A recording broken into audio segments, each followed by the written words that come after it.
के बाद लॉरी अड्डे का टेंडर हुआ और टेंडर में ईओ जो घट भी वीडियो है और म्यूनसिपैलिटी का ईओ भी है। 7 दिन के लिए जब उसको मौका मिला था एक ब्लॉक के अंदर, उसने 20-40 लाख जो है पेमेंट निकाल दी। चोर लोग थे, गुंडे मवाली थे, उनकी पेमेंट निकाल दी और वहाँ से उठ के भाग गया।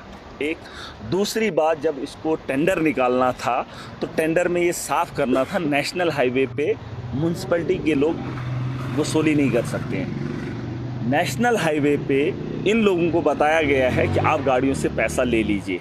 जब कानून बना है पूरे हिंदुस्तान के अंदर, म्यूनसिपैलिटी एरिया अपने इहाते में पैसा लेगी, ना कि नेशनल हाईवे पे। हम टोल टैक्स भी भरेंगे, नेशनल हाईवे पे एजेंटों को के पैसे भी उनकी जेबों को भी भरेंगे।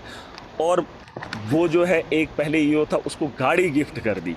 और ये जो ठेकेदार है, इसने एक ठेका तब लिया था जब 100 रुपये में से 20 रुपये इसने भरे थे और बाकी की 80 रुपया बकाया है म्यूनसिपैलिटी का। पता कर लीजिए वो पैसा कहाँ है। इनका ये तर्ज रहा है 60-60 रुपये गरीबों को लूट कर घरों को बनाने का। इनको लगता है ये धंधा चलता रहेगा और हमें कोई पूछेगा नहीं।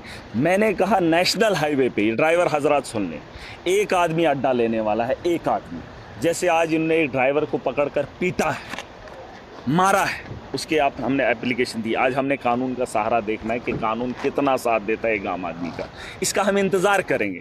लेकिन अगर कार्रवाई नहीं हुई, अगर फिर से नेशनल हाईवे पर इन्होंने अड्डा लेना शुरू किया, पुलिस ने कार्रवाई नहीं की, तो मैं आपको बता रहा हूं कि जिस तर्ज पे ये लोग आते हैं उस तर्ज पे आप जिम्मेदारी उठा लीजिए, क्योंकि वक्त आ गया है जवाब देने का। और मैं आपके साथ खड़ा हूँ, पूरी ताकत के साथ खड़े हो जाएंगे। माफिया को रोकने का पूरा इंतज़ाम किया है हमने। आज हमने एप्लीकेशन दी है, अगर उनके खिलाफ कार्रवाई होती है, एफआईआर लगती है, तो यकीनन हमें एक भरोसा होगा।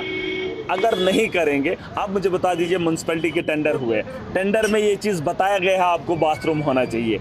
यहाँ देख लीजिए, ये पार्किंग है, इतनी गाड़ियाँ लगी, वो बस है, ये पार्किंग में लगी। आप देख लीजिए, ये जो बस है इन्होंने रोड पे लगाई है ब्रेक लगाने के लिए। अगर ईओ किसी ने कहा आप ईओ से बात कर लीजिए, मैं ईओ से क्या बात करूं? अरे नेशनल हाईवे पे जिसने अथॉरिटी इनको दे दी, आप पैसा लूट लीजिए, उसने यहाँ पे बिना बाथरूम के टेंडर निकाल दिया, बिना पार्किंग के टेंडर निकाल लिया। हम पैसा टैक्स किसका भरते हैं? पार्किंग का और वॉशरूम का। वो चीज़ हमारे पास है नहीं। सफाई का भरते हैं, वो सफाई तो हो नहीं रही है। मुझे बता दीजिए, सिर्फ चलने का अगर म्यूनसिपैलिटी के अंदर बात उठेगी तो सिर्फ एक गाड़ी को 5 या 2 रुपये चलने का देना पड़ेगा। कितना?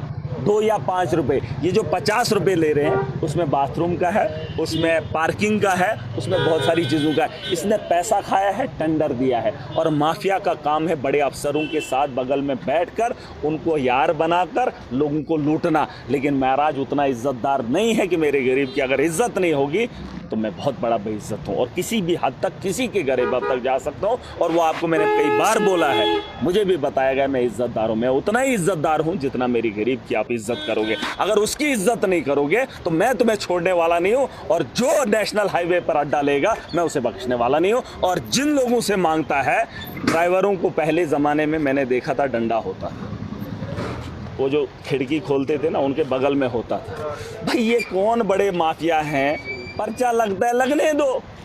एक आदमी को पकड़ के आप अंदर कर दो, उठा के ले जाओ। प्रोवोक कर रहे हो? नहीं, प्रोवोक नहीं। अरे ये गुंडागर्दी शरेआम करेंगे, ये फिर वही बात कर रहे हैं। क्या कानून? अब कानून, मैंने कहा हमने कानून का सहारा लिया। मैं 1 घंटा थाने के अंदर रहा, अभी मैं बैठ कर आया हूँ, बात करके आया हूँ। और ये इलीगल ये चीज़ें हो रही हैं। अगर शरेआम इनको शेल्टर मिलेगा, ये कुछ लोग हैं जो गरीब के खून पसीने पे पल कर, पैंट बूट डालकर, गाड़ियों में चलकर, चश्मा लगाकर बताएंगे हम रईस हैं। इनकी पीठ के पीछे पूछना कि लोग इनको क्या बोलते हैं।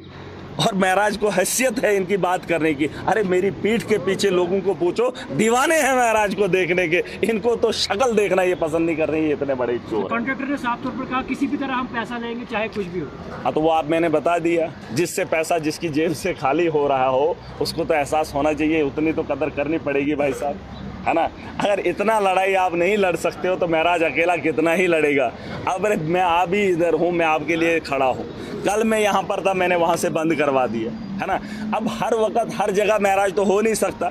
जिस आदमी से अड्डा मांगा जा रहा है, कम से कम वो तो हिम्मत करे गाड़ी बीच में लगा ले, इतना तो कर सकता है। शीशे चढ़ाकर गाड़ी भी, अरे सुन लीजिए, रोड में लगा, अरे ये मत बोलो ना आप इलीगल। अरे जो पैसा ले रहा है वो इलीगल तुझे लग रहा है, वो गुंडा कर। अरे रिटर्न ऑर्डर नहीं, देखिए ये सब के सब दलाल हैं, दल्ले हैं। इन्होंने पैसा खाया है, इन्होंने म्युनिसिपैलिटी को लूटा है, इनको शर्म हया तो है नहीं। इनके घरों की तामीर हुई है गरीब के खून पसीने से। इनको अच्छा लगता है गरीब को 60 रुपए जेब से निकालना, लेकिन उस गरीब से पूछ लेना, अगर वो 60 रुपए बच जाए ना, उसके बच्चे के लिए उसके पेन का इंतज़ाम होगा, कापी का इंतज़ाम होगा, जो ये शराब और चरस में उड़ा लेते हैं, सिगरेट में उड़ा लेते हैं। मेरी बात सुन लें, जिस आदमी को लूटा जा रहा है उसको 10-10 रुपये बनाने में बड़ी मुश्किल हो रही है। मैं ये कह रहा हूँ कि उस आदमी को अपने बच्चों के लिए, अपनी नस्लों के लिए जागना पड़ेगा और ये लड़ाई लड़नी पड़ेगी। जितना मुझसे हो सकेगा उससे ज़्यादा ताकत लगाऊंगा। माफिया को पनपने नहीं दूंगा, चाहे ताकत के बल पे आए, चाहे कानून के दम पे आए। और कानून कभी भी इनको इजाज़त नहीं देता है कि नेशनल हाईवे पे आप किसी गाड़ी से अड्डा लें, और ये क्राइटेरिया है, ये गाइडलाइन है। और उस गाइड, अरे वो बोलते हैं वो मत पढ़िए, जो मैं बोल रहा हूँ वो पढ़िए, और जो क्राइटेरिया जो पूरे देश के अंदर है उसे जानिए। जो नेशनल हाईवे पे गाड़ी चलती है, नेशनल हाईवे पे रुकती है, वो उनका काम है, वो पुलिस का काम है कि गाड़ी क्यों रुकती है नेशनल हाईवे पे। वो म्युनिसिपैलिटी के दंगाइयों का काम नहीं है। और जिन लोगों से वो पैसा लेते हैं, मैं कह रहा हूँ शीशा बंद करके गाड़ी बीच में लगा लीजिए, मुझसे उम्मीद लगाइए, महराज हाजिर। पुलिस स्टेशन के अंदर भी हंगामा देखने को मिला। देखिए उनको आप तलवे चाटे हैं, लोगों को एक गलत आपके खिलाफ भी बोलते हैं, आपके सामने पुलिस स्टेशन के अंदर। अरे अब पैसा मुझसे थोड़ी मांगते हैं, जेब से। देखो मैं मुसलमान हूँ, मैं ईमान वाला हूँ। अगर गरीब कोई खाना खा रहा है ना, वो निवाला अपने मुंह में ले रहा है। हुक्म है उसे, अगर कोई इतने में चोर आ जाता है या डाकू आ जाता है या कोई जानवर आ जाता है, उससे वो निवाला छीन लेता है हाथ से, क्योंकि वो मुंह की ओर ले रहा है। तो यकीन मानिए उसको इतनी इजाज़त है कि उसके हलक से निकाल कर दोबारा से वो निवाला अपने मुंह में डालने की इजाज़त है। उसे छीनना पड़ेगा, उसके मुंह से निकाल कर अपने मुंह में डालना है। अपना हक मत लुटने दो।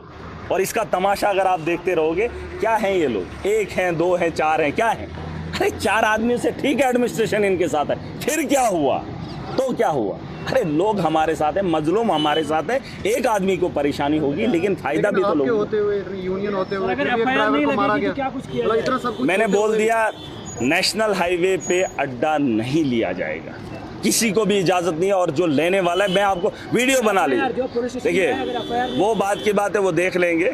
उसमें मैंने बहुत सारी चीज़ें मेंशन की है। मैं ये कह रहा हूँ कि अगर नेशनल हाईवे पे आपको अड्डा मांगा जा रहा है, जो भी गाड़ी वाला है, गाड़ी बीच में लगा लीजिए। एक नहीं, एक के साथ 10 खड़े हो जाइए, 10 के साथ 20 हो जाइए। चाहे सिविल गाड़ी भी है, उनको भी खड़ा होना पड़ेगा। माफिया को जड़ से खत्म करना है। कितने लोग उन्हें फंसा रहे हैं सर? आपको लगता है कि आप नौजवानों को एक ने पहले ही ऐसे तो दे दो पैसे, करियर खत्म हुआ था। आप एक काम कर लीजिए, देखिए कुर्बानियों के बगैर माहौल नहीं सुधरेगा। मैं एमएलए बन गया हूँ। अरे सुन तो लीजिए, आपको क्या करना है, आपको क्या तरीका करना है? जाइए पुलिस स्टेशन, गए ना आप, मैं गया, कंसर्न एक एमएलए गया हूँ, दरखास्त दी है। अब देखेंगे कानून क्या करता है, देखेंगे ना। वही तो मैंने कहा, मैंने तो स्टार्टिंग में कहा कानून का सहारा लिया है, देखेंगे कानून किस हद तक जा सकता। अगर सुन लीजिए, अगर कानून और एडमिनिस्ट्रेशन इनको फिर से चंदा वसूलने के लिए नेशनल हाईवे पे अलो करेगी, तो आपको क्या लगता है मैं इनको धंधा करने दूंगा? और आप बोल रहे हैं प्रवोक करें, फिर लुटने दो। अरे ये इज्जत ही है तो जो आपके जेब में से निकाली जा रही है। बात इज्जत की वो नहीं है कि आपकी इज्जत लूटी जाती है, आपकी इज्जत वो भी है कि आपकी जेब से कुछ छीना जाता है, आपके बच्चों का निवाला आपसे छीना जाता है। इज्जत का लिहाज वहाँ पर भी करना है। और मुझे लगता है ये तरीका अच्छा रहेगा, क्योंकि एडमिनिस्ट्रेशन कोऑपरेट कर रही है। ईओ सुन लीजिए, ईओ की मैंने बात कही है, जब उसको 7 दिन के लिए ट्रांसफ़र हुई थी, वीडियो बना था वो, उसने 7 दिन के अंदर 20-30 लाख की पेमेंट कर दी थी। और वो सारी की सारी फ्रॉड है, उस पर भी कार्रवाई बिठा रहा हूँ। और डीसी साहब को मैं एक चिट्ठी लिखूंगा। और आज वो ईओ बना है, बिना यहाँ म्यूनसिपैलिटी के अंदर कोई चीज़ें है ही नहीं। मैं कहता हूँ कि 5 रुपये नहीं, 2 ही रुपये बनेगा एक गाड़ी का म्यूनसिपैलिटी में चलने का। क्योंकि उसके अलावा आप देखो सड़कों पे गाड़ियाँ लगी हैं, ये कौन सा म्यूनसिपैलिटी ने बनाया? ये म्यूनसिपैलिटी के बनाए वो। अरे म्यूनसिपैलिटी को वो चीज़ें बनानी है जहाँ पे पार्किंग होगी। अभी अड्डा बना ही नहीं है, अड्डा लिया जा रहा है। सफाई हो नहीं रही है तो सफाई के पैसे ले रहे हैं। अरे किसी चीज़ का तो पैसा, अड्डा क्या है? टैक्स। मैं नहीं कह रहा हूँ टैक्स नहीं देना है, टैक्स देना है, लेकिन देना किसके लिए है? भाई वो चीज़ें आपके पास है, अड्डा है, आपके पास वॉशरूम है, बाथरूम है, अरे बदबू आ रही है यहाँ से ऊपर तक, जितना भी चलोगे बदबू से भरा हुआ, और इसके हम पैसे देंगे और इन चुट्टों को पालेंगे? अरे चुट्टों को पालना थोड़ी है, फिर इनकी डैल देखना, फिर वो माफिया बनेगा। सर सुबह एक एक्सीडेंट हुआ, वहाँ पर भी कॉन्ट्रैक्टर्स की जो है ये सिचुएशन हुई है। देखिए आपको याद होगा, मैं एमएलए, सुन लीजिए, मैं एमएलए जब बना था तो उसके फ़ौरन बाद मैंने कुछ मीटिंग्स ली थी। मैंने एससी को बोला था, मैंने कहा था कच्ची नालियाँ आरएनबी के यहाँ पर जो एग्जेन है उनको भी मैंने बोला था, हर आदमी को मैंने बोला था आप कच्ची नालियाँ निकाल लीजिए।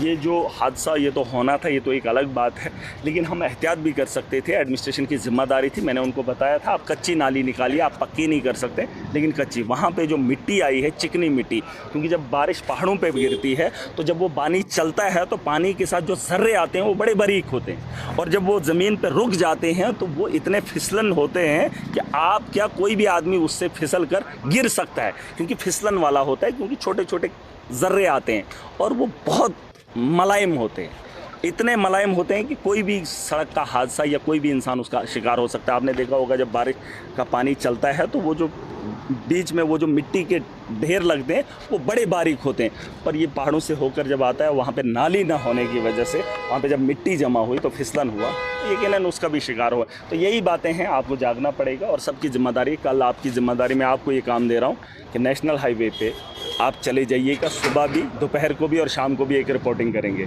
मुझे वहाँ से बताएंगे कि यहाँ पे चार्जेस लिए जा रहे हैं कि नहीं, अगर लिए जा रहे होंगे महराज आपको दिखेगा वहाँ पे। अगर इस मामले में कुछ भी नहीं हुआ तो फर्दर क्या कुछ कदम लिया जाए? देखिए आपकी जिम्मेदारी है, कुछ जिम्मेदारियाँ आप उठा लीजिए, वहाँ पे वीडियोस जाकर बना लीजिए। देखिए ये आपकी जिम्मेदारी है, आपको मैं काम बता रहा हूँ। आप सुबह जाएंगे, वहाँ पर देखेंगे, अगर पैसा ले रहा है वीडियो बनाएंगे और उससे आप पूछेंगे ये नेशनल हाईवे आप पैसा क्यों ले रहे हैं। और उन नौजवानों को भी जो लोग काम करने वाले वो मजदूरी करके इन लोगों को पालेंगे हैं, और आपका भी फर्ज बनता है आप भी थोड़ा हिस्सेदारी डाल दीजिए, हम भी डालेंगे और आप देखेंगे अड्डे क्या सब कुछ बंद कर देंगे। जो है फायर हुई है, अभी हुई नहीं है, एप्लीकेशन दी है फास्ट। कुछ लोग प्रोवोक करने के बाद से कुछ लोग प्रोवोक करने वहाँ से बाहर गए, जिसके बाद ये हंगामा हुआ। सर आपको वो चीज़ें नहीं, जो भी होगा बेहतर होगा। ये डिस्ट्रिक्ट मेरा है, ये किसी के बाप की जागीर तो है नहीं, माफिया को हम पनपने देंगे नहीं। जो माफिया खुद को मानता है और कुछ लोगों का सहारा लेके यहाँ पे चलना चाहता है, महराज उसको छोड़ने वाला नहीं है। कुछ लोगों को लगता था ये कुछ नहीं है, ये कुछ नहीं है, बनते बनते देखते देखते मैं एमएलए बन गया। अगर आगे चुनाव होंगे महराज को आप और कहीं देखेंगे और तुम्हारा जो ये सिक्का है ना, ये सारा सोबड़ा साफ होगा। वक्त किसी का गुलाम नहीं है, जिंदा रहा तो ये माफिया आपको दिखेगा नहीं, और ये जो गुंडागर्दी है इसको महराज बख्शेगा नहीं। और इन लोगों को लगता है बड़े लोगों के साथ याराना रखेंगे, गरीबों को लूटेंगे, उस महराज, उस मिट्टी का महराज बना नहीं है। तुम्हारी ये खाम ख्याली, गरीब को लूटना किसी को इजाज़त नहीं है, मैं इजाज़त किसी को नहीं दे रहा।